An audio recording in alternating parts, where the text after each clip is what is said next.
On this day in history, we celebrate the emancipation of 4 million people from slavery. But today is not the day Lincoln signed the Emancipation Proclamation or the day the 13th Amendment was ratified. Nope, today is Juneteenth. On June 19, 1865, General Gordon Granger arrived in Galveston, Texas.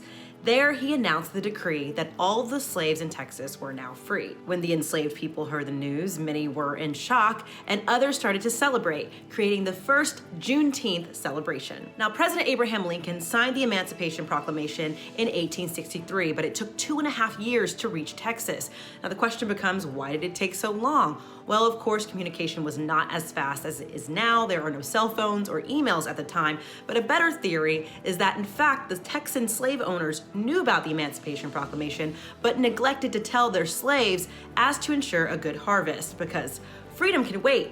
Even after the announcement, there were reports of African Americans being lynched for trying to leave their Texan slave owners, and some reporting that many stayed on purely out of fear. But still, African Americans chose to start a new tradition where they celebrated their freedom on Juneteenth. Now, what made up a Juneteenth celebration? Well, usually a reading of the Emancipation Proclamation, incredible speakers, and of course some great food and drink, usually a barbecue pit, because after all, it started in Texas. African Americans also made a point to dress in their finest clothing as to assert their dignity and new rights as African Americans. The celebration of Juneteenth ebbed and flowed, especially in the South, where it became quite dangerous to celebrate, but it had a resurgence during the Civil Rights Movement, and in 1980, due to the work of Representative Al Edwards, it became a state holiday in Texas. Juneteenth celebrations continue today. In fact, I'm going to one tonight, put on by the African American Cultural Alliance at Fort Negley from 5 to 8 p.m. Come out and learn some history.